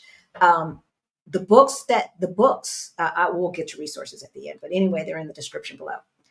So exchange traded funds or index funds, they can basically just a mutual fund on steroids, right? So mutual fund is a product that has pools resources and has pieces of a lot of different companies. So it could be the Halisi and Rick mutual fund, and the Halisi and Rick mutual fund owns a little bit of this, a little bit of that, a little bit of Costco, a little bit of Apple, a little bit of Microsoft, like right? Fidelity Total Income Index Fund, right? Total Market, a little bit of fund. Lululemon, get it right? So that is a mutual fund. An index fund is a type of mutual fund that is not managed by a human being on a daily basis. Therefore, the fees are a lot less. And the same with exchange traded funds. Now, the difference between an index fund and exchange traded fund, ETFs, exchange traded funds, operate like stock. Goes up and down, up and down. You can buy it any time of day. And the price at the moment that you buy it is the price. All right. As opposed to an index fund, you buy it at any time of day, but it's not going to close. It's not going to show up in your portfolio until the end of the day. All right. And whatever that price is, that's what you've paid. All right. So that's the biggest difference between a mutual index fund and an ETF. The other difference is a lot of times, like you'll have, let's just say, a growth ETF and a growth index fund by Vanguard. You might need $2,500 to get into the growth Admiralty fund or whatever by Vanguard, but that ETF that mimics that same, those same companies, you can start with $5, right? Yeah. And so that's another reason why you might want to think about some ETFs. If there's an index fund that requires too much money to get into, but most index funds, $5, $10. Yeah, it's a whole lot easier to get into Right. those, and a lot. Yeah, there's a few that you need to come with 2,500, 5,000, but Yeah, by and large, and it's a lot easier than trying to do just individual stocks too. yeah, we do invest in individual stocks. But if you are a beginner, that's not something that we necessarily suggest. You have to be willing to do a lot of research, and the learning curve is the learning curve. And so to keep it simple, automated, index funds are automatically diversified. Like you can, if you want to do 1/3, 1/3, 1/3, you want to do, depending upon your age, maybe 20% growth. Maybe you want to do a Dow Jones index fund. Maybe you want to do an S&P 500 index fund, a NASDAQ index fund, right? Or you can just do total stock market index fund and call it a day. S&P 500 index fund and call it a day. It's up to you. Or you can put some REITs in there, some real estate investment trusts in there, right? So whatever it is, it should be something that has built-in diversity. If you are a beginner, built-in diversity, that, if company C hits, tanks, you've got 200 other companies in there that's going to make it be all right. Yeah. And that's going to make it be all right. All right. Hey, Krishan. Uber Eats is an emergency. By the way, since I saw that, I meant to put it up there. I think I do. I don't know how to pin stuff to the top of the chat. I tried to do it. I'm not sure if I did do it, but the tickets are now on sale for our Move to Portugal Virtual Summit. And we only have a certain amount at this early bird price. And once we hit that number, the price is going to go up. Okay. So we're doing that because we don't want you to wait.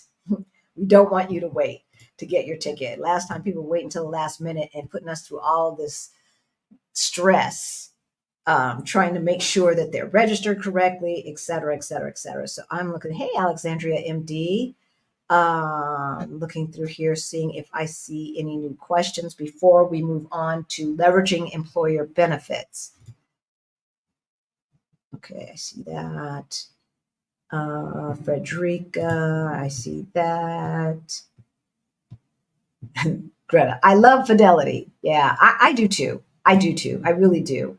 And it sounds kind of goofy because don't they, Apple stock is Apple stock. What difference does it make? It's this silly stuff. I like the GUI on their website. I like it. It's user friendly. So there's that. Both Schwab and Fidelity have good research. I actually prefer the research on Better Investing, but they do have good research. So it's not about that. I actually like the customer service at Schwab a little bit better than I see that, than I do at Fidelity, but it's the difference between an A and an A minus, right? So I think you're good no matter where you go. And the only reason why we don't mention Vanguard okay, so we answered that. The only reason I don't mention Vanguard as much is because the majority of the people who watch our channel want to move abroad. And I don't believe Vanguard has a banking arm that will allow you to take money out of any ATM and get those fees reimbursed. Again, I learned this from Adelia Borchade, Piggy Girl Travels. Did not know this. So I don't believe Vanguard has that option. And then, so they'll reimburse you for ATM fees and stuff like that. And those fees add up. Fees add up. It might seem like, oh, it's just this amount, this amount. But after time, next thing you know, they done taken $1,000 of your money. Okay. All right. So leveraging employer benefits. Going back to it's too late for me to do my 401k. It's too late for me to do my IRA. And we've already shown you that that is not the case, right? That is not the case. We're going to answer these questions in a minute. But once your debt is paid off, you're already doing the match at least. Period. At the end, you're doing the match. If your company matches 3%, then you're at least doing 3%. All right. But once your debt is paid off, let's just go back to that situation where we said there was $500 delta between income and expenses that you could afford to put towards paying off your debt. Once that debt's paid off, that $500 is going in your 401k, right? Assuming you've got your emergency fund already too. Then the second thing that you're going to do, to me, is go talk to HR to see the maximum amount you can take without bringing home changing your take home pay, right? What else? So, because you might find that your take home pay does not go down. The maximum amount you can put in a 401k is $20,000 to $22,000, depending upon how old you are. You have to think about, that there are rules around 401ks and IRAs, right? Without penalty, you can't take out that money until 59 and a half. So how much money you put in pre-tax versus how much money you put into an IRA post-tax will depend upon what money you're going to live on, if there is a gap between, if you're going to retire before you hit 100% FI, and perhaps you're going to depend upon some, using your investments as living expenses, right? And so you've got to do some maneuvering. How much are you going to need before you're 59 and a half, before you can start tapping into that 401k without doing penalties, right? There are strategies that you can use to move pre-tax money to a post-tax situation over time and minimize some of the fees, minimize some of the taxes owed, but we're not going to get into that here. Suffice it to say, any kind of benefits that you have that can save you money on your taxes and can go towards investing in future you want to take advantage of. Look in your 401k. Most 401ks today will offer an index fund option. I personally do not like the retirement date funds, mutual funds. One, their fees are usually high. Usually there's commissions on top of that. And the majority of the people who are watching our channel are starting late. We ain't got, even if I were 20 today with what I know now, or 21, let's just say after college, right? And they advise me to put in, I'm going to retire at 65. So buy the fund for 20, whatever, 55 or whatever. Why in the hell would I want to work for 45, 50 years if I don't have to? Why would I want to do that? That's why I don't believe in those funds. And a lot of times they're too conservative. It's funny because my stepmother, when I was talking to her, well, maybe I'll do some bonds and this. She's like, baby, you ain't got time for that. You do not have time for that. You might have had time for that at 20. But at this point, you have to be aggressive and have that strong emergency fund so that you can weather the dips in the stock market. But you have to be aggressive. You're going to have to do your homework and be aggressive, and you're going to have to invest in some undervalued companies that most people ain't heard about so that you can make money faster. She's right. Right? She's right. So, the same situation when we're talking about investing post-tax, diversification, all of that you want to do for your 401k as well. Now, there are some other benefits that exist today that did not exist when I was in corporate America and did not exist at your job, like that HSA type thing where it can be investments and this and that as well. And when I was at big corporations that had an SHA, it was a use it or lose it situation. So we are not the people to talk about that. I can do some research and we could maybe do a video on it if enough of you want it. But I don't know. I don't know. You all let us know.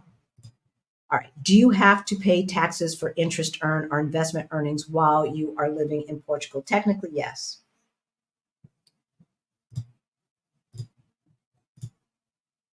But it's not earned income. It's not at the earned income rate. It is at the dividend rate, okay, which is lower. Question. I put the euros I needed for my D7 in a short-term CD in my Portuguese bank account. That's cool. Yeah. I didn't even think about checking into CDs here. I did not even think about that. So thank you, Frederica. See, you don't know what you don't know. And of course I know about CDs, but Never thought about I'm so CDs. concentrated on the money that we have in the States, and then we just move money over that I never thought about. We do have a bank account here. We should check out what they've got. I know they have investing, but I don't want to invest internationally. I don't understand it enough to feel comfortable. I just came in on the convo. Do you like Fidelity or Charles Schwab? Both. We like both. We like both for different reasons, but we like both. There are different tiers for assisted living. Yeah, the pricing is based on the tier. 25,000 isn't unrealistic if you're selecting a facility at a higher tier. Baby girl made it seem like that's the starting price, or I don't know. It might have been a male. Sorry about that. But 20. Yeah. If you want to save for that, we are not the people to tell you not to. You know what you want for future you. And so if you need to be in a facility, God forbid you need to be in a facility but you want that $25,000 a month lifestyle in the facility, do you, boo? I pay my credit bill by the end of the day, so I don't use the card if I don't have the cash. There you go. There you go. See, so it works, right, CK? It works. It works. Okay. So we talked about leveraging employer benefits. Now let's talk about diversification. I mean, we've kind of talked about that, but I want to just add to it. Because we talked about diversification in your investment portfolio. And when I say investment portfolio, I'm mainly thinking of stock. But your investment portfolio should include some real estate. Yeah. Now, it can include real estate in forms of REITs, stock market, right? Or it can include some physical real estate. I mean, your portfolio can diversification. I mean, if you're into it, crypto, gold, precious metals. Precious metal. I don't believe in crypto.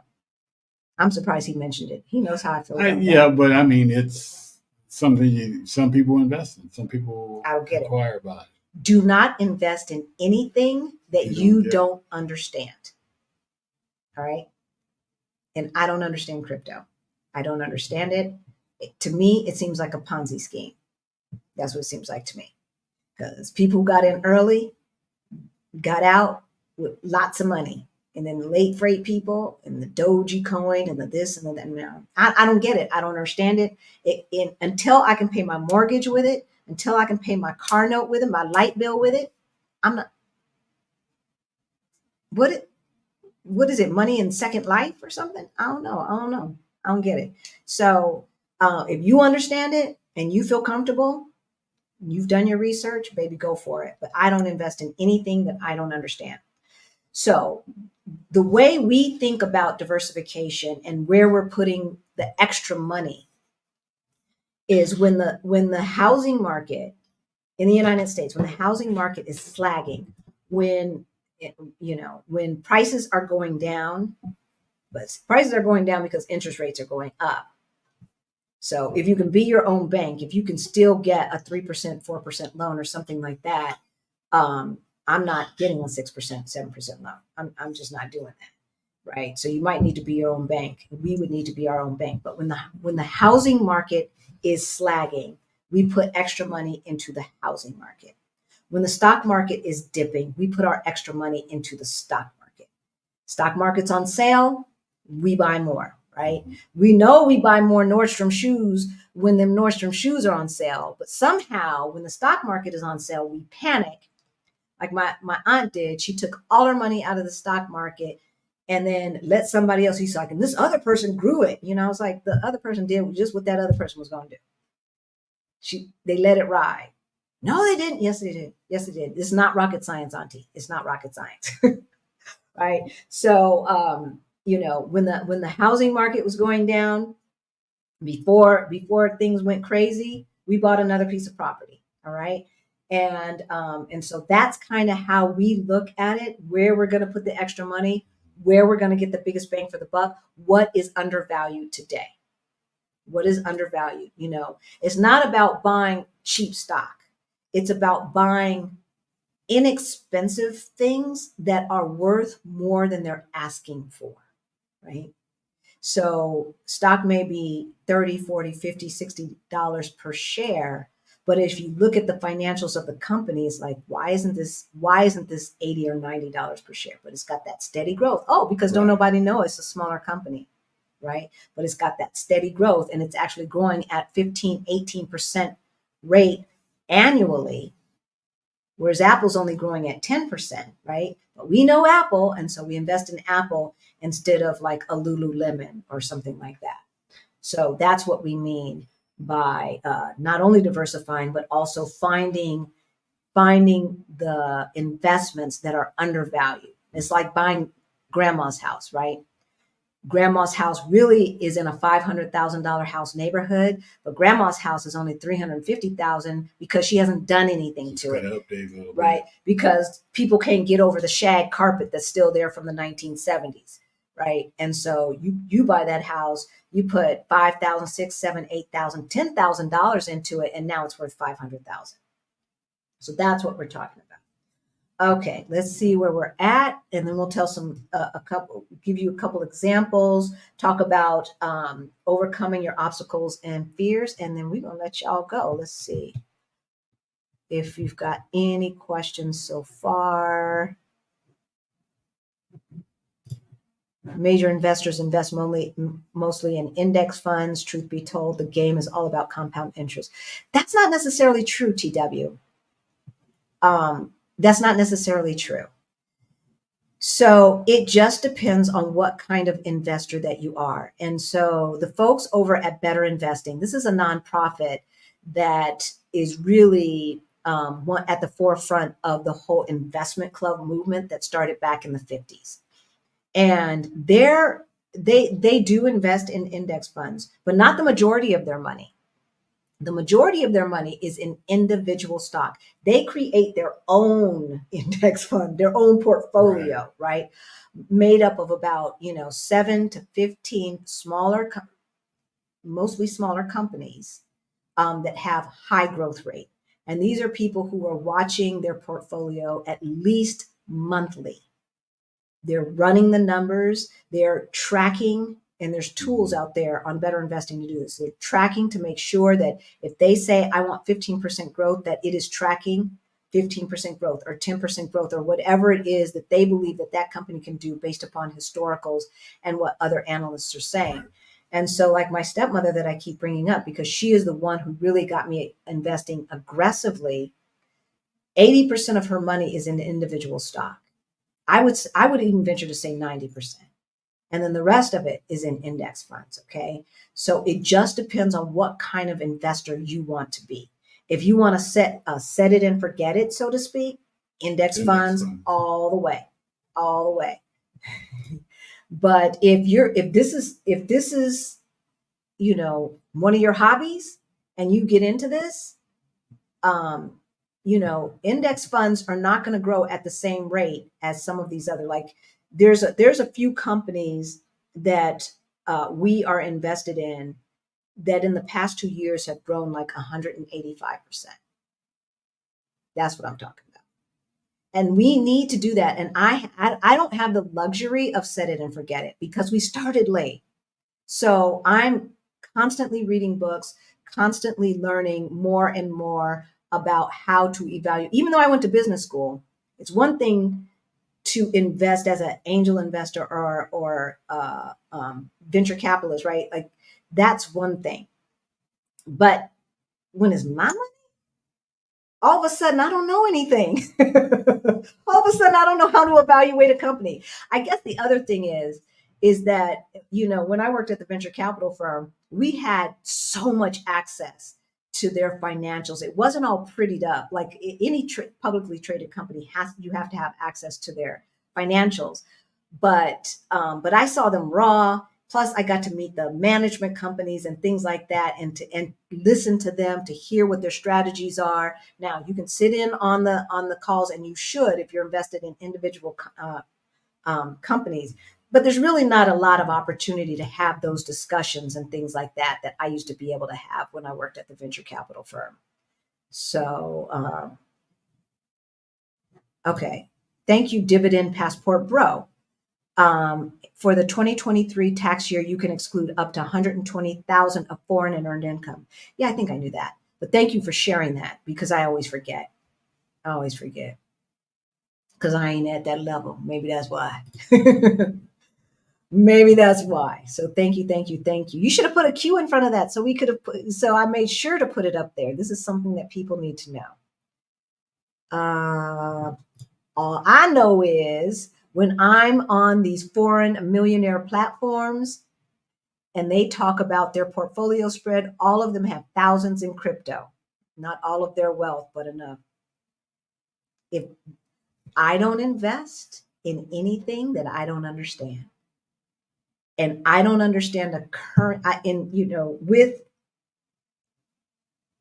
with the world situated the way it is today when it comes to currency and how governments want to be able to control their own currency. And I know that there's been a couple of countries here and there that are trying to integrate crypto into their currency scheme.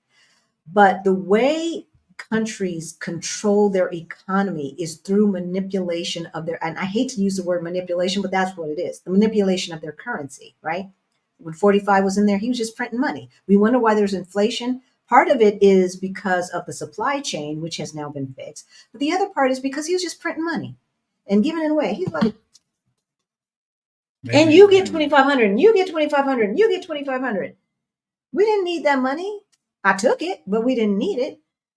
So this is a way a government can ensure that, or kind of ensure, because some countries still ain't figured it out, like Venezuela and some other countries, right? How to grow their economy without just manipulation of their currency. I don't see how a country gives up that control.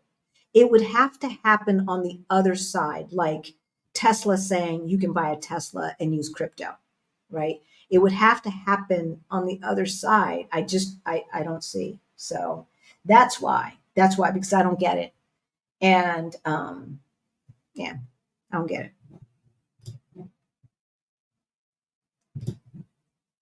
Can you share or reshare the link for the early bird Move to Portugal Summit tickets in this chat? Yes, I can. Let's see. How can I do this? It's so here it is right here. And let me just grab this right quick and I will put it back in the chat. Whoops. Live. Here we go.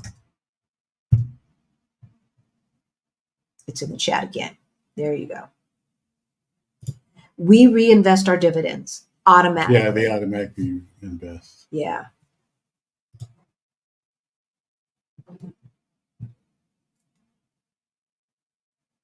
I don't get it. You know, Warren Buffett says, do not invest in anything that you don't understand. Tracy, if you really understand crypto, like you have to, I don't even invest in companies that I don't understand the industry. Okay. And there's not too many industries that I don't understand because we use this stuff on a daily basis, right? I was invested in Ulta. I know makeup, right? We're invested in Apple. We use Apple. Um, we're invested in NVIDIA. I get the R&D that NVIDIA does and what their products get used in. I get that. We're invested in a couple of development companies that develop, real estate, both commercial and residential. I get that. People need houses. Hotels need to be built. Civic centers need to be built. I understand that. And I understand the economics behind it. I don't understand crypto. I don't understand it. I understand infrastructure, right? We're invested in a company that does infrastructure for governments, putting in the wiring, the sewer systems, the things like that, right? That's what they do. I get that. I understand that. And I understand how governments choose those companies. So, I can't I can evaluate whether they're doing a good job based upon their budget. Like I can look at their budget and see if they're spending their money in a way to grow the company. Um, Again, I don't know how to evaluate it. I just don't get it. Nor am I curious enough to learn. Be honest. I'm not curious enough to learn. So, all right, let's talk about some stories. So, the one story, I'm just going to give you the one story, because she's been on our channel and she's talked about this before. My stepmother is the one who said, Halisi, you need to start investing outside of your 401k, over and above your 401k, and you need to be aggressive about it. And I was like, can you help me? She told me her story, and I was there during this time, but I didn't, parents, kids, I didn't know what was going on. And she found herself in a financial situation where she had been laid off, this, that, and the other. And her money was looking funny. She started with $4,000.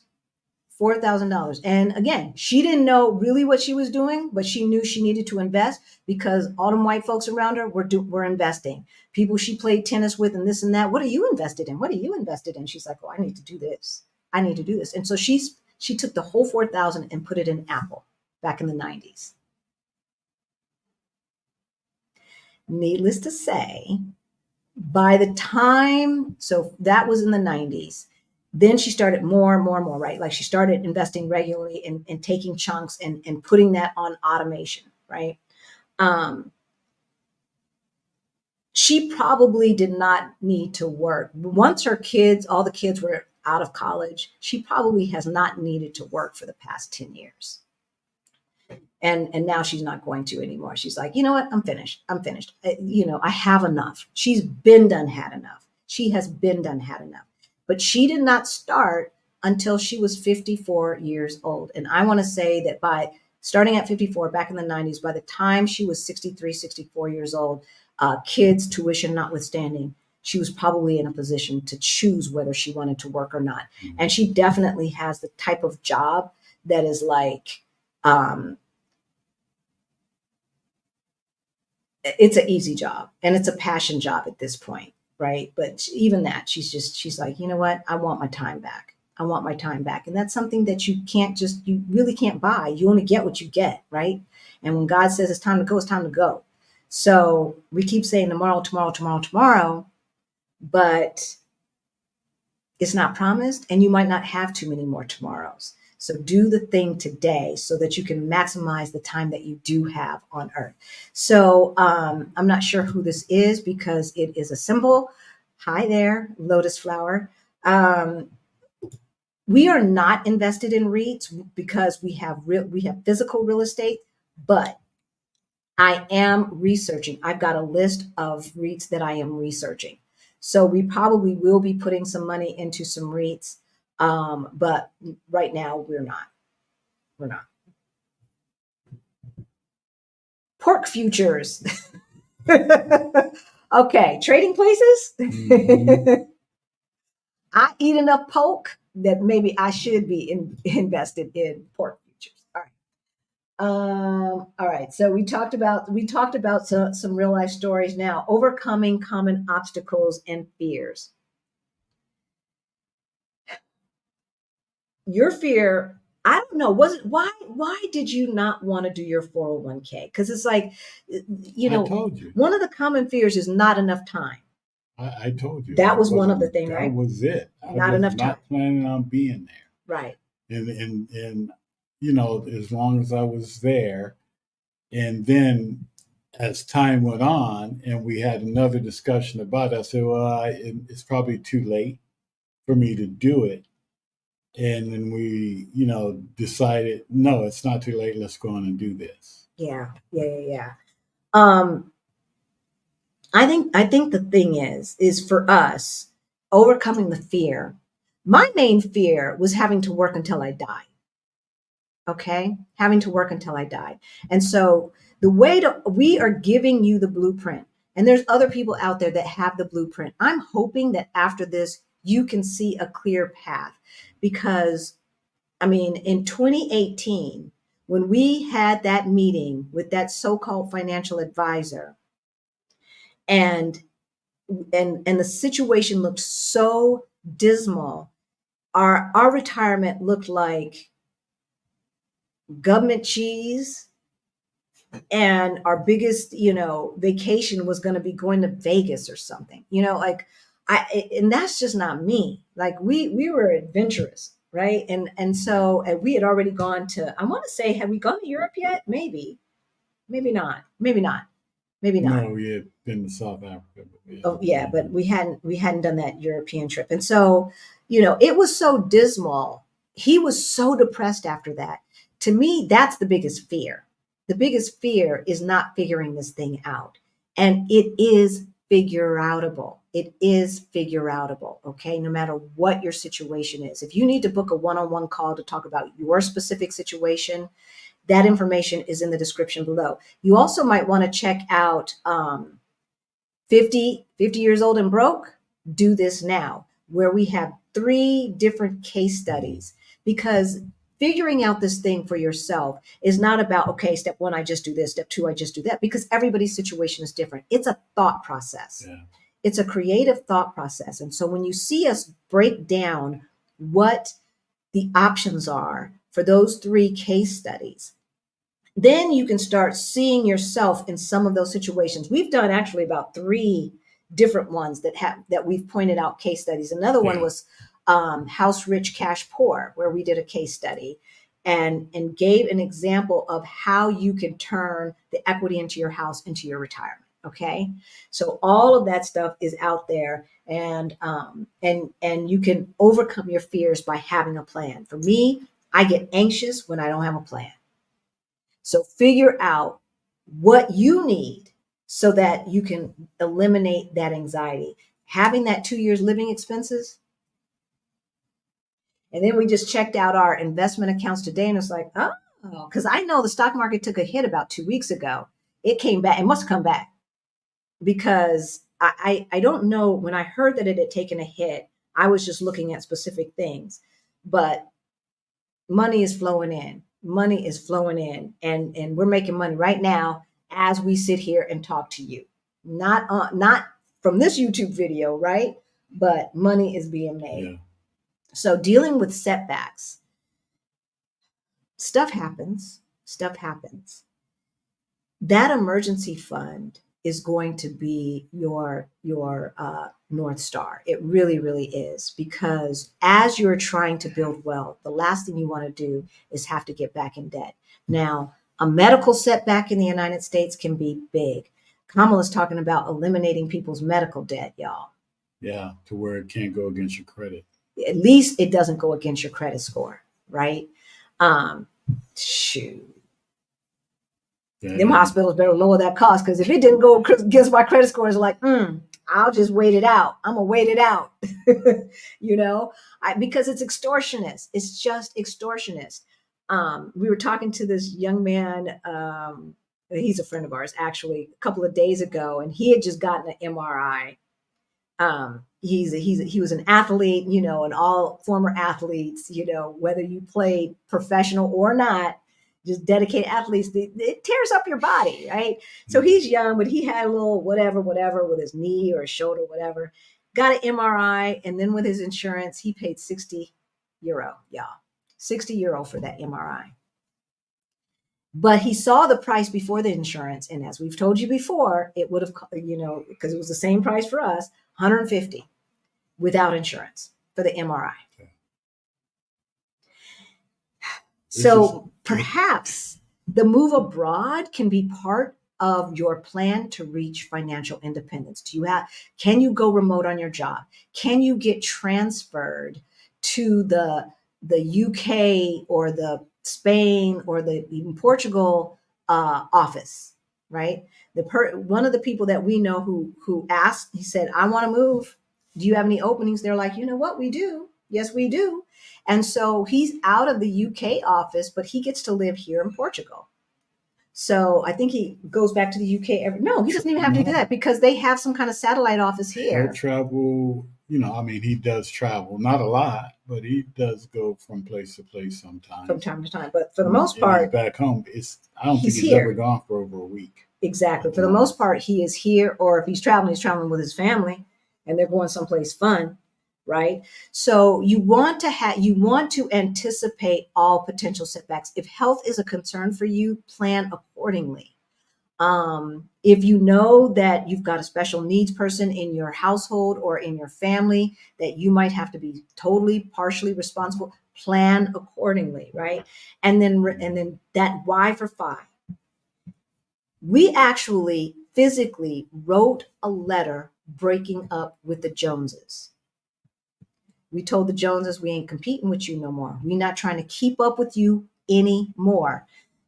Sometimes you need to go back. You need to go back to your list for your why for five. You need to go back. We needed to go back to that letter to stay motivated. Yeah, it's always good to go back. It really is, because sometimes, like, oh my God, it just doesn't seem like it's ever going to happen. And I remember sitting, I don't know where you were. You were either at work or out of town, but I was sitting in the backyard, and I think you had gone to California. I was sitting in the backyard, and it was a little chilly. We had the little, what's that little? Oh, the little fireplace thing? The little fire pit thing going. And I got my iPad or my computer, whatever, and I'm watching videos, and I'm just boohooing. I'm just crying because I'm so tired. I'm so tired, and I just want to quit today, but I'm not quite at that financial position. So I scrolled back, pulled up our why for five and started reading it. I closed my eyes and started, okay, let me envision this lifestyle. Let me envision it. So I could pump myself up so that I could get ready to go do it again. There's no joke, y'all. There's no joke. So I get it if you're a little frustrated, you're a little impatient. We've been there. We have been there. So you want to make sure that you put things in place so that you can stay motivated. Nothing gets moving until you start it. You have to start it. Right. So, and consistency, right? Stay consistent, automate everything, make sure you got it on automation. So that way you can say, well, maybe this month it's like, I'm going to eat this cake today, and then tomorrow I'll run twice as far. No, you ain't. You know you're not. So don't even go there. Automate the stuff and just and celebrate the consistency of your actions/habits. All right. So action steps to start today. The first thing is write down your why for five today. If you have not already done that, do that. All right. Why do you want to be financially independent? Why do you want financial freedom? And it may change over time, but start somewhere. What else? Where are you? Right here. I'll start with the free Ready to Retire toolkit. It's free. It's free, y'all. It's free. All right. And this is the basics. Our Ready to Retire toolkit here. Where's the banner? I'm going to go ahead and put that in the ticker. Our Ready to Retire toolkit comes with a series of emails to walk you through the toolkit. Okay. So when you sign up, don't then unsubscribe unless you got this. Stay subscribed at least enough until you get all of the emails that we're going to send you to walk you through the toolkit. All right. So that's one thing. We also have resources and tools in the description below. I mentioned books earlier. We've got a list of what we're reading. It's in the description below with the links to those books, right? Um, Start Late, Finish Rich. We've got Take Stock that we are reading. That book's hard to come by too. It's never in stock and Hit and miss. So you got, if you want it, you got to oh my goodness, you yeah. got to keep checking. So we've got Take Stock. We've got Cashing Out, right, by Rich and Regular. All these are books that are either mindset or they are practical books. Like Take Stock is a practical book to teach you from hooter to the tutor to the tutor to the hooter how to invest. Okay, and it's written by someone who's a layman. It's not written by like a Warren Buffett type. Okay, it's written by a layman. Yeah. What else do we got for you? What else do we got for you? So, Join Beyond the Bling, Financial Independence. Of course. For late bloomers. Right? So we have monthly Q&A with that too, Don. Exactly. So hide that. Every month, oops, I don't want to hide that. There we go. Beyond the way. So every month, the second Saturday of the month, we have live Q&A / group coaching. And Beyond the Bling is a self-paced course. But every month we get together and we're on a private Zoom, and we can answer your questions, et cetera, et cetera. And then you get to hear everybody else's questions and learn from other people as well. The other thing that we're doing in there is we've started a stock study group. We are all reading Take Stock together. And then we are talking about investing in individual stock, right? And how to study that. What should you be looking for when it comes to investing in individual stock? So all of that is happening in the Beyond the Bling group. That situation is going to change. I keep saying that, but it's going to. So don't say, oh, yeah, you said that last month and the month before that and the month before that. Yes, you're right. And then join the community. Yes. So we have our Black Utopia's Fire Over 50. Exactly. I got to find out where we're at. I think I scrolled too much. You just scrolled away from it. I know. Debt reduction strategy. I'm sorry, y'all. Maximizing. So you be moving the thing. And I it's do. like, okay, I do. Where are you? Right I do. There. All right. There we are. Join the community. Yeah. There we go. And then also look at folks in the chat, because people in the chat have some great information. I'm going to go back and see what questions you are. I am always learning from y'all as well. So, okay. I am looking for your questions before we wrap this up.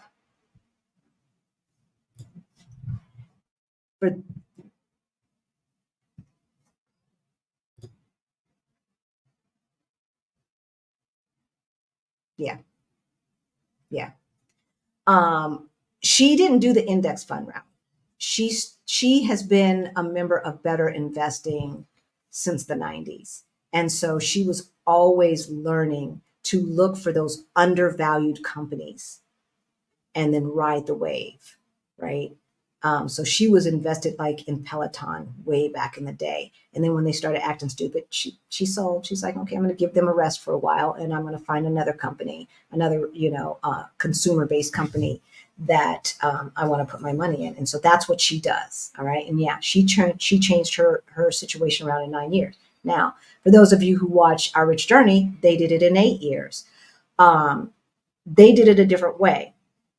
They were doing slow flips at the same time as house hacking, at the same time as saving 70% of their income. And so they were able to save 70% of their income because they were house hacking. Okay. And then, slow flips, you buy a house that's grandma's house, and instead of living in your home and then fixing that up over there, no, they were living in grandma's house. So they moved into grandma's house and fixed it up as they, over a couple of years, slowly fixed it up after work, right? On the weekends, fixing up the house, adding value. And 2-3 years in, it's all fixed up. Now, instead of increasing, like the average house on the block maybe increased 150,000 in value, but because they bought grandma's house undervalued and they fixed it up and brought it up to snuff, now they've got 2, 3, 400,000 in equity. Take some of that money, buy the next house, take that other chunk, like 300,000 or whatever, and put it into the investment accounts. And that's how they were able to do it in 8 years. Wash and repeat. Rinse, Rinse and repeat. Rinse, Exactly. wash and repeat. Exactly.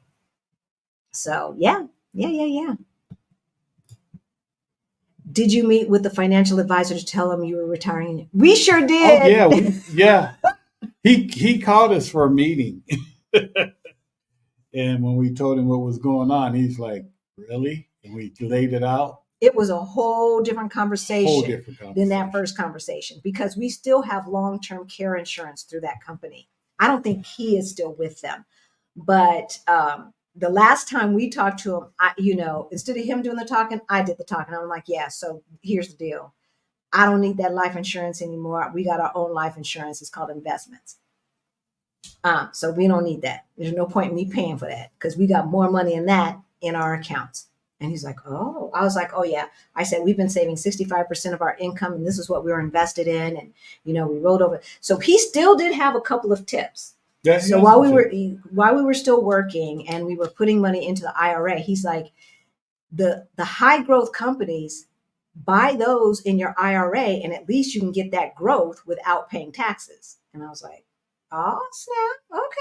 All right, why weren't you talking about stuff like that before? You were just trying to sell us insurance. Now you're talking about this, right? So yeah, he did have some things, again, you don't know what you don't know. And it's kind of a duh. I know that stuff grows in there tax deferred. So why am I just investing in index funds in our IRA? It's kind of like a duh, but you know what you know when you know it. You're ready to hear it when you hear it, right? When you can listen. So your stepmother changed for you. Okay, yeah, we did that one. Let me go. I think, did I get all of them? We ready to go? Did we do the thing, Did we do it? If you found this information helpful, please hit that like button. I know at some point we had over 300 people watching today, and hopefully we've got about 300 likes. I'm 57 and looking all jacked up. Baby, I understand. I will be booking an appointment with you too. Thank you, Elise. Thank you. We have rave reviews. We do. I don't think we've had any complaints because we work with you. We work with you. No shame, no anything, because we have been there. Seriously. And we can find some creative ways and some things that you can do to change your situation around. Is the stock book called Take Stock by Ellis Trop? Yes, ma'am, it is. That's one of them. Start Late, Finish Rich is another one. And these are old books, but the principles don't change. The principles don't change. And the person who wrote Take Stock by Ellis Trop, right? The person who wrote that actually came up with the tools that we use on Better Investing.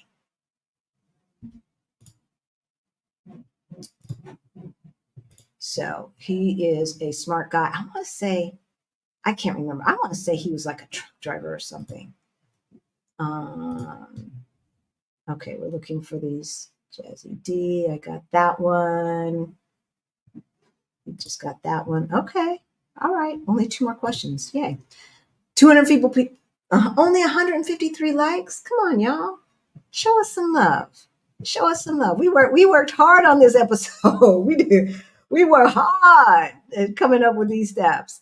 Do you have another link for your Ready to Retire toolkit? I keep getting an error message. Uh-oh.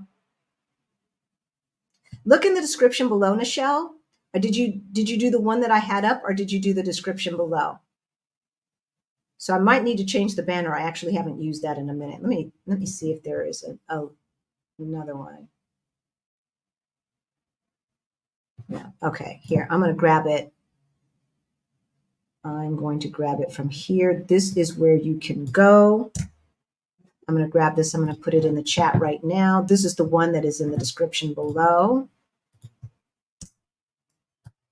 Whoops. Let me type this. Ready to retire toolkit. You will find some. So this is the link that I just posted in the chat. Here, I'm going to put it up here. On this page, you can also find our scouting trip checklist. You can find an investment FAQ. All of these are free resources. Our Ready to Retire toolkit. I think there's a link to our Move Abroad toolkit and some other things. All right. So thank you, Action VJ. Thank you, thank you, thank you. Okay, so I'm sorry, y'all. I need to update the stuff that's here in StreamYard that I've got saved. So that might be our old link to our old website. I'm sorry, y'all, but if you go to the one that I just put in the chat, this one. So bit.ly/OBU resources, you will find it. Okay. Thank you. Thank you. Thank you. Thank you. Thank you for your patience and understanding with that too. I appreciate it. All right, y'all. I think we did it. I think we did it. All love. We want to see you out here in these international streets, whether it is taking long vacations because you can. Right? Moving abroad is not necessarily for everyone, but I think you know how we feel. You know, we gonna vote. We gonna make sure we say that we protect our investments and our family in the United States by voting the right way. But that doesn't mean that we have to stick around and put up with the Chads and Karens of the world. Now, you can find Karens all over the globe. I know that, but they're concentrated in LA, in the States. There's a concentration of them. Plus, if there's a Karen here, I don't know what they're saying. I don't know what they're saying. They speak Portuguese. I don't know. Like, out of context, I don't understand. I know transactional Portuguese. I'm going to buy this. I'm going to order this. Where's my this? Where's my that? Get directions. But if you just come talking to me out of the blue and it's something beyond, how are you doing today? I don't know. So they can be Karen enough and, right? I don't know. All right, y'all. We love you. We will see you next week. In the meantime, definitely want to check out House Rich, Cash Poor, that other video, as well as 50 and Broke. Do this now. And other than that, we will see you next week. Bye, y'all.